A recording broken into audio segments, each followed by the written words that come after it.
You know, in the world of cybersecurity, there's this one critical moment where a tiny theoretical flaw becomes a full-blown, real-world threat. That moment is called exploitation. And today, we're going to break down exactly how it works, not as some scary, abstract thing, but as a methodical and honestly, a fascinating process. So we hear about digital bugs and software vulnerabilities all the time, right? But have you ever wondered what the secret ingredient is? What's the thing that turns a little crack in the code into a massive crisis you read about in the headlines? Well, the answer really comes down to one word: exploitation. At its heart, exploitation is all about action. It's that critical moment. Think of it like this: finding a tiny crack in a building's foundation. That's discovering a vulnerability. Knowing the crack is there, but exploitation? That's when someone takes a crowbar, widens that crack into a full-on doorway, and just walks right in. It's the bridge between a what if and an oh no.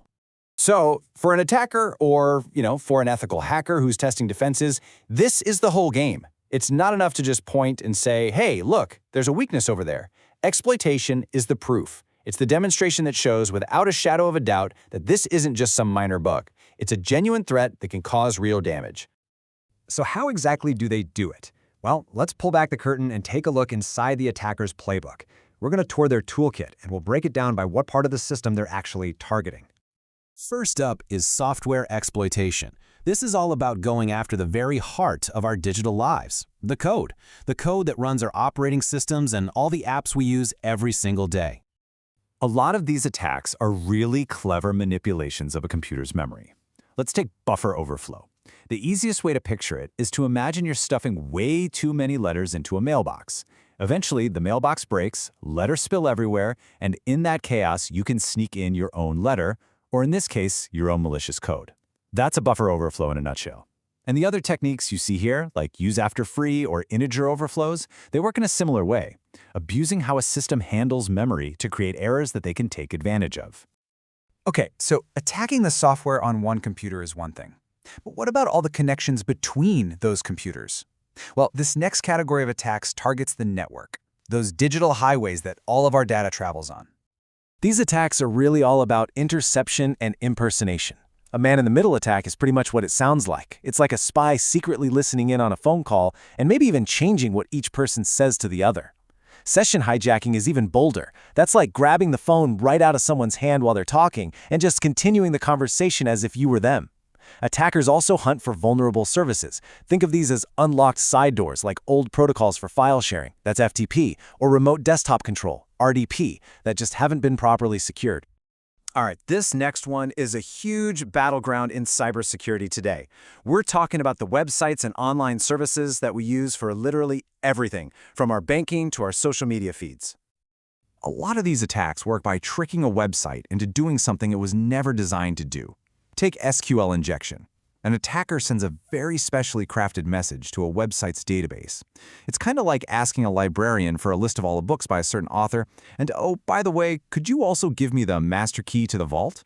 If the database isn't built to spot that trick, it just hands over all the goods.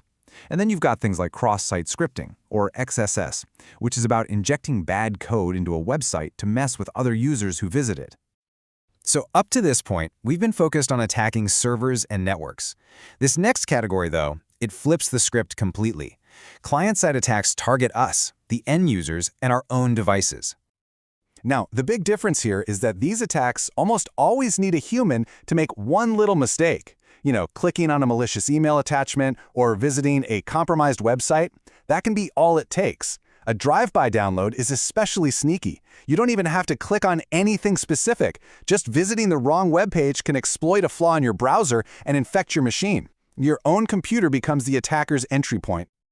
Okay, so we've seen the tools in the toolbox. Now, let's put it all together and see how they're actually used in an attack. You've got to understand exploitation isn't some single magical event. It is a methodical, step-by-step process. As you can see, this isn't like the movies. It's not magic. It's a very logical procedure. An attacker finds a weakness, they match the right tool to exploit it, maybe they customize their approach a bit, deliver their payload, and then work to gain that initial control. It's a calculated process, every single step of the way. So what's the immediate prize they're after in this whole process?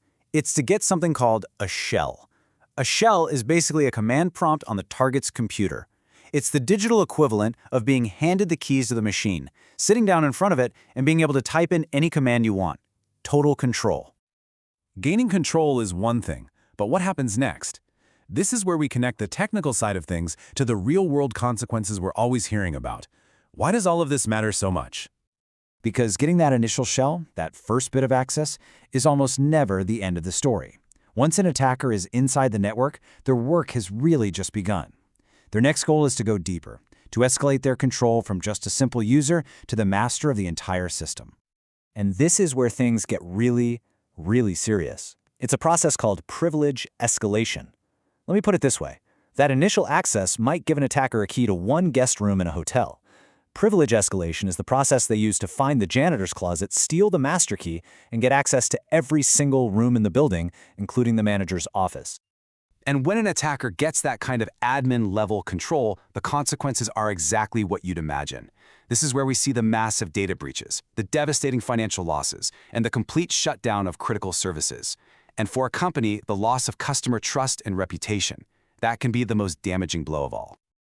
Okay, I know, that was the dark side of the story. But here's the good news. For every attack, there is a defense. So let's flip the coin and talk about how we fight back and build our digital defenses.